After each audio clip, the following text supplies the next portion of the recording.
The winter of 1887 settled over the Wyoming Territory like a heavy gray blanket, burying the frontier beneath fresh snow and bitter winds that seemed determined to strip warmth from every soul they touched. Along the single muddy street of the little town of Red Creek, lanterns glowed behind frosted windows while townsfolk hurried indoors before the approaching blizzard swallowed the evening. A stagecoach creaked to a halt in front of the general store. The driver climbed down, brushed snow from his shoulders, and lowered a worn leather suitcase onto the frozen ground. End of the line, Miss. Eliza Bennett, 27 years old, stepped carefully onto the snow-covered street. Her long auburn hair disappeared beneath a knitted wool cap, while a deep burgundy winter coat wrapped tightly around her slender frame. Thick leather gloves covered hands stiff from the long journey, and a gray scarf protected her face from a biting wind. Everything she owned fit inside the weathered suitcase beside her. She thanked the driver with a quiet smile that never quite reached her green eyes. The coach rolled away, leaving her standing alone beneath the darkening sky. For a brief moment she allowed herself hope. This town didn't know her. This town didn't know the lies. Perhaps here she could begin again. Drawing a steady breath, Eliza crossed the street toward the nearest boarding house. Warm light spilled from the windows, carrying with it the comforting smell of stew and fresh bread. Inside, conversation stopped the moment she entered. The owner looked up from polishing glasses. "Need a room?" Eliza asked politely. The woman behind the counter smiled at first. "Certainly. Name?" "Eliza Bennett." The smile disappeared almost instantly. Recognition flashed across the woman's face. "So, you're that Bennett?" Several men sitting near the stove exchanged knowing glances. One quietly whispered something. Another chuckled. "I heard she stole money." "No," another muttered. "Worse than that." Eliza lowered her eyes. The rumors had traveled farther than she had imagined. "I'm afraid we're full," the owner said coldly. Eliza looked around. Half the room's keys still hung on the wall. She simply nodded. "I understand." Outside, the wind struck harder.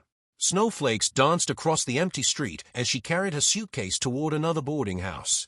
The answer there was exactly the same. Then another, and another.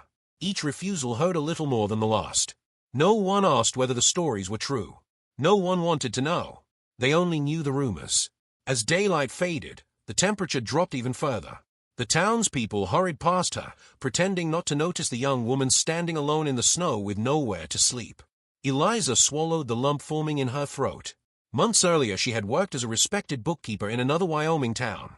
She had earned every dollar honestly, cared for her widowed mother until illness claimed her, and believed hard work would always be enough. Then Horace Whitmore, the wealthy local banker, had begun paying her unwanted attention. He brought flowers, expensive gifts, promises of a comfortable future. Each offer had been politely refused.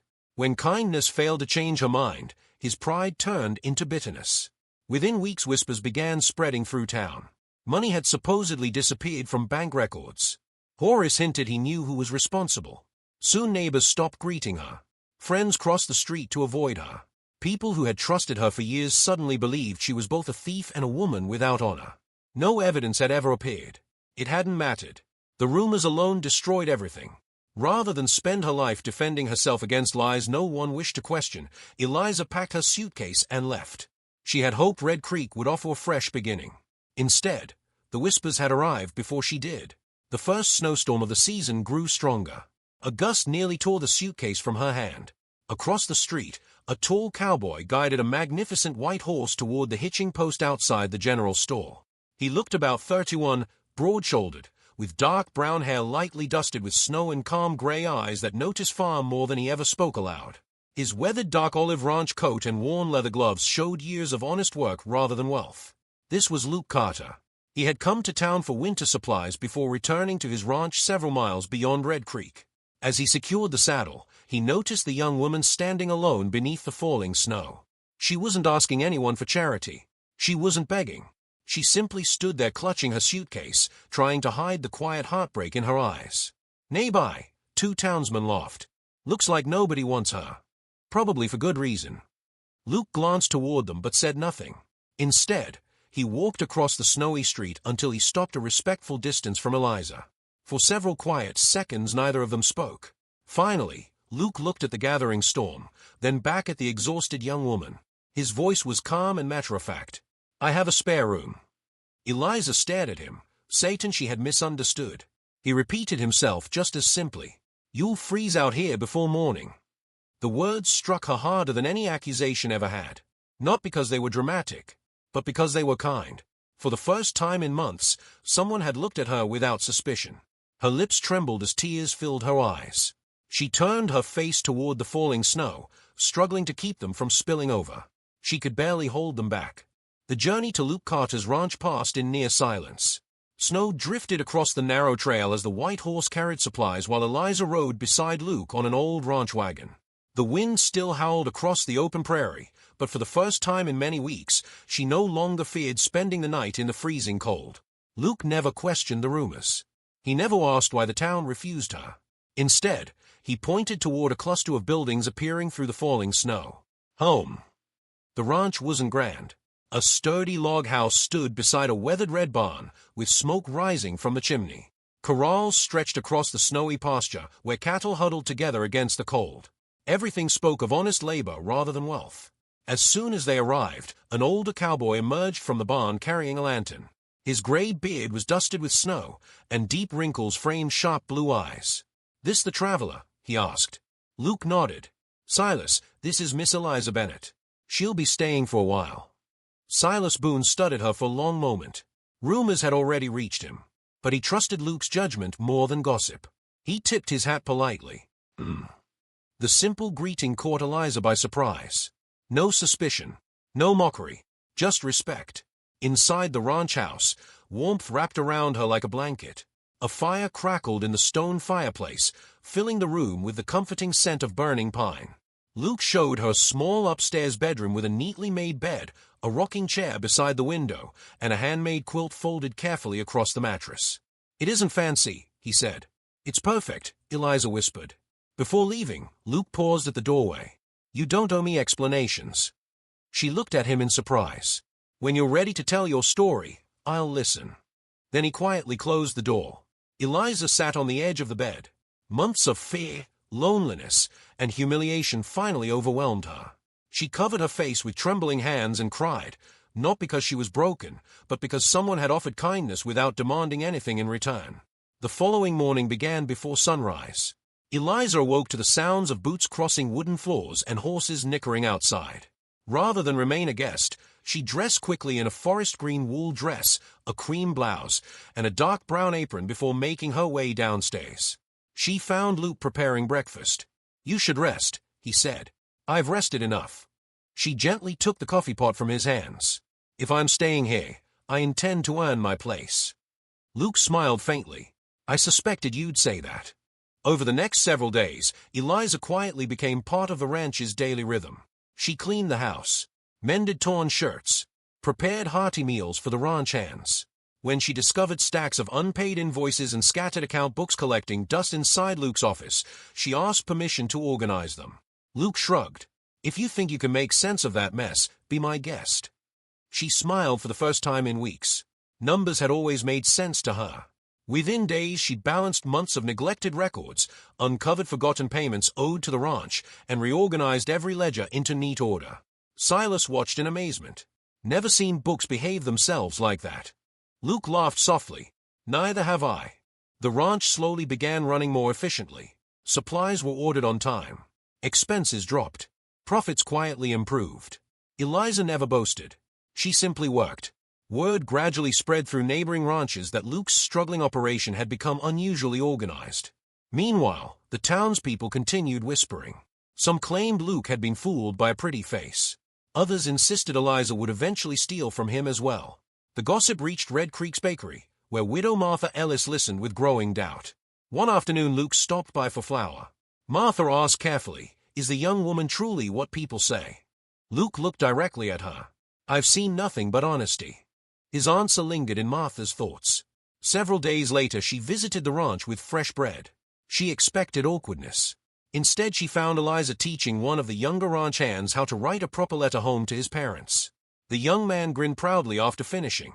Martha quietly realized rumors rarely told the whole story. Before leaving, she pressed a loaf of warm bread into Eliza's hands. "Thought you might enjoy this."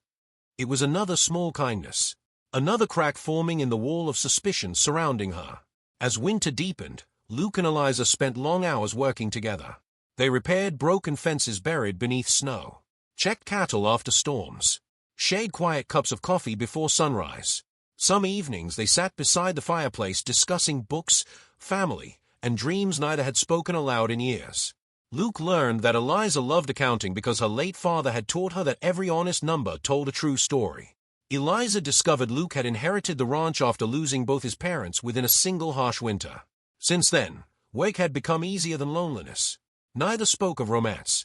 There was no need. Trust grew slowly in shared silence. One evening, while sorting through old financial ledgers stored inside a dusty cabinet, Eliza noticed something unusual. Several payment receipts carried Horace Whitmore's signature, but the numbers didn't match the official bank record she remembered. She frowned. That isn't possible. Luke looked up from repairing a saddle. What is it? Eliza carefully compared 2 documents. Then another, and another. A terrible realization settled over her. The money they accused me of stealing. She slowly lifted the papers toward Luke. I think I just found where it really went. Luke carefully spread the old ledgers across the kitchen table while the fire crackled quietly in the background. Snow continued falling outside, but neither he nor Eliza noticed. Every page she examined confirmed what she had begun to suspect. The bank's official records and the ranch's payment receipts told 2 completely different stories. Horace Whitmore had altered financial records for years. The money everyone believed Eliza had stolen had never disappeared at all. It had been hidden behind forged entries and carefully rewritten accounts. Luke looked at her. So you were telling the truth from the beginning? Eliza lowered her eyes. I always hoped someone would believe me. I do. Those 2 words meant more than any apology she had ever imagined receiving. The following week, Luke and Eliza quietly began gathering every document they could find. Silas searched through years of ranch records stored inside the barn loft, while Martha Ellis spoke privately with longtime customers who had once borrowed money from Horace. One by one, people began remembering strange transactions, unexpected fees, and signatures that never looked quite right. Most had stayed silent because Horace was the richest and most influential man in Red Creek. Now, seeing Luke openly stand beside Eliza despite the gossip, others found the courage to speak. Within days, they had assembled enough evidence to reveal a pattern of fraud stretching back several years. Word spread that the town council would hold a public meeting to discuss growing concerns about the bank's records. Nearly everyone in Red Creek gathered inside the old church hall. Horace Whitmore arrived dressed in an expensive black coat, wearing the confident smile of a man who believed his reputation could never be questioned. When he noticed Eliza standing beside Luke, his expression hardened. I see you found another fool willing to believe your stories, Horace said loudly enough for everyone to hear. The room fell silent. Months earlier, those words would have crushed Eliza. Now she stood calmly beside Luke. She no longer faced the town alone. Luke stepped forward without raising his voice. You've spent a long time asking people to trust your word. He placed a stack of ledgers onto the table. Today we'll trust the facts instead. One by one, Luke presented the payment receipts from the ranch. Eliza explained how the official bank records had been altered. Silas testified that the ranch had paid every debt on time despite the bank claiming otherwise. Martha described similar complaints she had quietly heard from other families over the years. Then several ranchers stood up unexpectedly. Each carried records of their own. Each told nearly the same story. Small amounts of money had vanished. Loans had mysteriously grown larger. Signatures had been changed. The evidence painted one unmistakable picture. Horace's confident smile slowly disappeared. The sheriff carefully examined the documents before looking directly at the banker. Would you care to explain these discrepancies? Horace opened his mouth but found no answer. The silence said everything. For years he had hidden behind wealth and influence. Now neither could protect him. The sheriff calmly informed Horace that he would face charges for fraud, forgery, and knowingly making false accusations against an innocent woman. As he was escorted from the meeting hall, not a single person came to his defense. After the meeting ended, an uneasy quiet settled over the room. Many townspeople looked toward Eliza with obvious regret. The owner of the first boarding house stepped forward. I owe you an apology. Another woman nodded. So do the rest of us. An elderly rancher removed his hat. We believe gossip instead of seeking the truth. Eliza looked around the room. She had dreamed of this moment for months. Yet she discovered she no longer needed revenge. Being believed was enough. She simply smiled. I hope we all remember that kindness costs less than judgment. Several people wiped tears from their eyes. By spring, Red Creek had changed. The same streets that had once echoed with cruel whispers now greeted Eliza with warm smiles and respectful conversation. Martha became one of her closest friends, and neighbors who had once avoided Luke's ranch now visited regularly, bringing seeds, tools, and fresh ideas for the coming season.